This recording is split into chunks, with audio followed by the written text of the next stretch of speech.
ഏറെ ദുഃഖകരമായൊരു വാർത്ത ഈ ഒരു ഘട്ടത്തിൽ പുറത്തുവരികയാണ്. തിരുവനന്തപുരത്ത് ബൈക്കിന് പിന്നിൽ ടിപ്പർ ലോറി ഇടിച്ചുണ്ടായ അപകടത്തിൽ രണ്ടുപേർ മരിച്ചു. പ്രാവശ്യമ്പലത്താണ് ഈ ഒരു അപകടമുണ്ടായത്. ഓടിക്കൊണ്ടിരുന്ന ബൈക്കിന് പുറകിൽ ടിപ്പർ ലോറി ഇടിക്കുകയായിരുന്നു. കൂടുതൽ വിവരങ്ങളുമായി പ്രശാന്ത് ശങ്കരമംഗലത്ത് ചേർന്നുണ്ട്. പ്രശാന്ത്, എപ്പോഴാണ് സംഭവം ഉണ്ടായത്? വിഷ്ണു, അല്പസമയം മുമ്പാണ് അപകടമുണ്ടാകുന്നത്.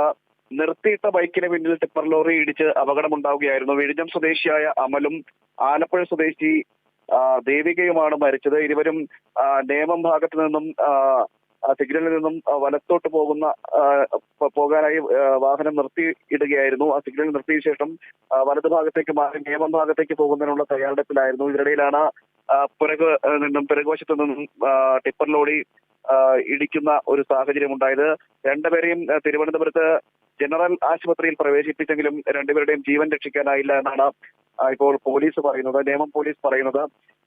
ഇവർ രണ്ടുപേരും രണ്ട് സ്ഥലം, വിഴിഞ്ഞം സ്വദേശിയായിരുന്നു മരിച്ച അമലും, അതോടൊപ്പം ദേവിക ആലപ്പുഴയാണ്. ഇരുവരും സുഹൃത്തുക്കളാണെന്നാണ് നിലവിൽ മനസ്സിലാക്കുന്നത്. ബന്ധുക്കളുമായിട്ട് ഇവരുടെ കുടുംബവുമായിട്ടെല്ലാം ബന്ധപ്പെട്ട് വരുന്നത് മാത്രമേ ഉള്ളൂ.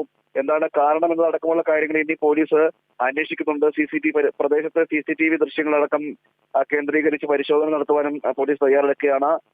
എന്തായാലും ഏറെ ദൗർഭാഗ്യകരമായ സംഭവമാണ് ഉണ്ടായത്. വിഴിഞ്ഞം സ്വദേശിയായ ഒരു യുവാവും ആലപ്പുഴ സ്വദേശി യുവതിയുമാണ് ബൈക്ക് അപകടത്തിൽ മരണപ്പെട്ടത്. നിർത്തിയിട്ടിരുന്ന ബൈക്കിന് പിന്നിൽ ടിപ്പർ ലോറി ഇടിച്ച് ആണ് മരണപ്പെട്ടത്. നേമം പ്രാവച്ചമ്പലം ഭാഗത്ത് വെച്ചായിരുന്നു ഈ അപകടം. ശരി, പ്രശാന്താണ് വിവരങ്ങൾ നൽകിയത്.